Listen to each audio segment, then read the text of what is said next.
Hello everyone, Dr. Liello and I are back for another coronavirus update to answer all your coronavirus questions. So Dr. Liello, another 21% increase in cases today. Wow. Half of them are on the island of Montreal, but we expect that because half of the population of Quebec is around Montreal. So shall we get into Let's it? get into it. So the first question I have, it seems like the virus attaches to angiotensin converting enzyme in humans. Would it make sense that ACE inhibitors would help prevent this happening and offer some kind of protection? So this is a great question. In fact, we touched upon it in a previous video. All of this is stemming from the same Lancet article that had come out a couple of weeks ago, where it was looking at individuals with high blood pressure and diabetes and seeing if they're at higher risk for the COVID-19 infection. In the article, researchers had proposed that ACE inhibitors and ARBs, which are commonly prescribed blood pressure medications, could actually increase the risk of developing severe COVID-19 symptoms. The way they suggested it is that it would increase, the virus would be binding to ACE2, which is normally increased in people who are on these types of medications. In fact, there's no clinical data that actually supports this, and most medical associations, again, have agreed if you're on your cardiovascular medications, an ACE inhibitor, an ARB, aspirin, to just stay on the medication. Because there are even some preliminary animal model studies that show, as the question suggests, that it may actually be an advantage to be on those medications. That's true. So for now, we have data on both sides of the fence, and time will tell. Right. Once this pandemic is over. So my first question here is an interesting one too. If the virus is transferred to food that's frozen and remains frozen for a period of time, might the virus become inactive while frozen and become active again when the food defrosts? If so, would subsequent cooking neutralize the virus? So interesting question. We would say at the moment, there's no evidence that the virus is transmitted via food in this fashion.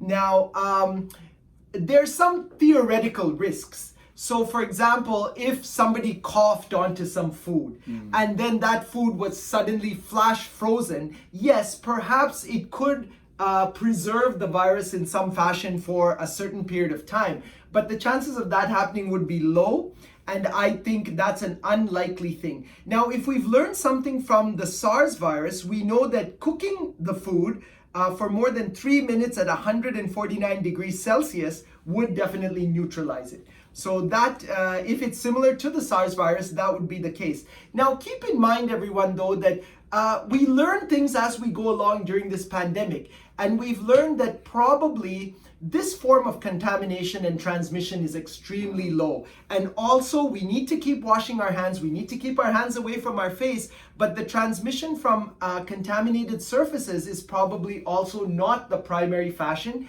It's through person-to-person contact. What we mean by that is within a 6-foot perimeter of yourself, droplets or some other form of direct contact. Right.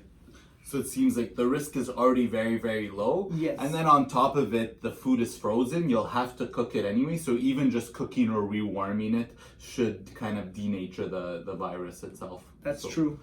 Another question I got. So initially we were told that wearing a mask was not necessary. However, now we're hearing that it's advisable. What are your thoughts on this? What if we don't have one? Is there something else we could do instead? So this is another great question. A lot of the times you'll hear Dr. Oommen and myself talking about in a perfect world. So it's true, in a perfect world, there would be tens of millions of masks. Everyone would have access to them. We'd add them on, and that would be just an added level of precaution on top of what we're already telling people to do. Unfortunately, as we've seen in many other countries, and even now in Quebec, there's a shortage of masks. In fact, today, Premier Legault mentioned that we have something between 3 and 7 days of masks supply left in the hospitals. Wow. So that's a terrifying number. Worst case scenario, that takes us to the weekend. So because of this, the hospital staff, the orderlies, the nurses, the doctors, they're the ones who are coming in contact and treating patients who have the coronavirus. And realistically, they're the ones who absolutely need the masks. If unfortunately they come in contact with the coronavirus, they become ill, and now it starts to affect the hospital staff, then we're in big trouble, okay?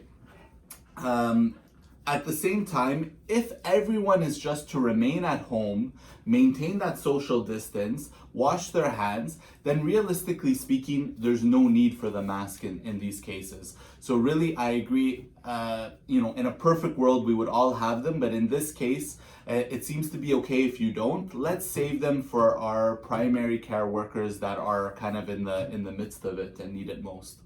That's a great point. And I think, unfortunately, Dr. Liello, now we're getting reports of a lot of fake N95 masks coming out and people taking advantage of the situation.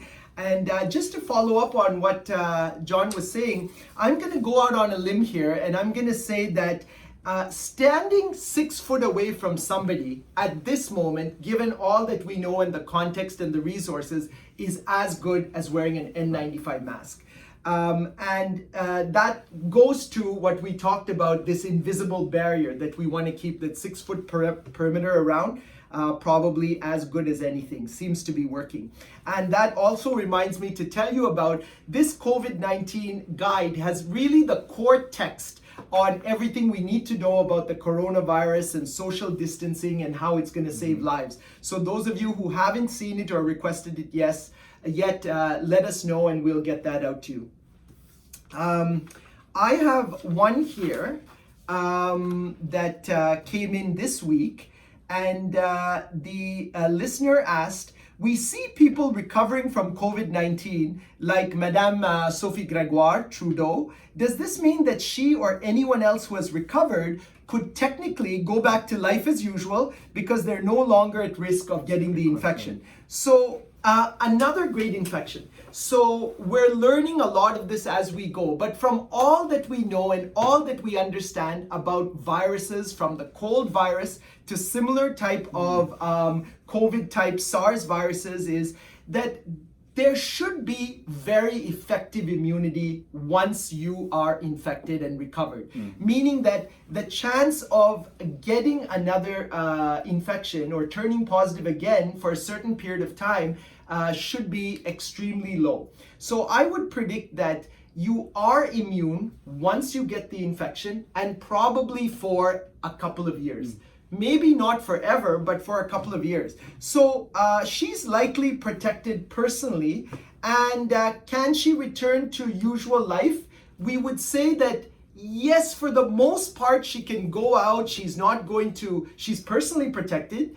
And then we will learn things as we go along as to, can she still be personally protected but still somehow transmit it to somebody else who's vulnerable? That we don't know 100%, but we would say that protection is in place, and the more people that are in that category, the more life returns to normal, and the more we protect those who are vulnerable from getting it transmitted to them. This goes along the concept of herd immunity that we've brought up in a few visits, in a few videos actually. So the more and more people that are protected, the sooner we're going to be able to kind of get out of this and go back to that quote unquote normal life. It's true. Another question. So this evening I received a message from the pharmacy I frequent informing me that 2 employees in the store have tested positive for the COVID-19 virus. How worried should I be? I was there 14 days ago. So in this particular case, it's a little bit more obvious since it's been longer than the proposed kind of incubation period of 14 days and you haven't developed any symptoms. I would not really be concerned about any possible interaction you had at the pharmacy right now. It brings up a good point in terms of who's being tested right now for the coronavirus. And right now, it seems that you need to have both the exposure and the symptoms. So exposure meaning you've been in contact with someone who's clearly COVID positive or under investigation, or you've traveled in the last 2 weeks or since the beginning of March. And then the clinical symptoms on top of that, meaning you have a cough or shortness of breath or a fever. So you seem to have to have both of them to be tested right now. So in this case, it seems like everything's safe. I have an important question here from one of the listeners said, I had a heart attack recently. Am I at higher risk? So the short answer would be yes. So the number one risk factor for mortality with coronavirus seems to be cardiovascular disease. So a history of heart attack, stroke, high blood pressure, things related to the cardiovascular system. We know now that more and more, from the cases point of view, we're seeing more and more cases in younger people. We used to talk about older ages, yes, for mortality, but more and more cases now in younger age groups. So that would be an important risk factor. I think it's interesting to bring up, and it probably needs to be emphasized. A lot of the questions that we've been getting as well are people trying to find kind of exceptions to the rule. So, am I allowed to go have a coffee with my neighbor? We've both been quarantined. Could we go for a walk together, even though we're keeping kind of our 6 feet difference? A lot of these types of exceptions. And I get it because it's pretty much contradicting what me and Dr. Oommen normally tell our patients, which is go outside, socialize, interact with other people, team sports, all of that stuff, which we normally advocate. And now we're telling everyone to kind of stay home and not do any of these things. So it seems counterintuitive, but it's important to know that we're no longer in that kind of normal life. Okay, right now we're in what's called pandemic life.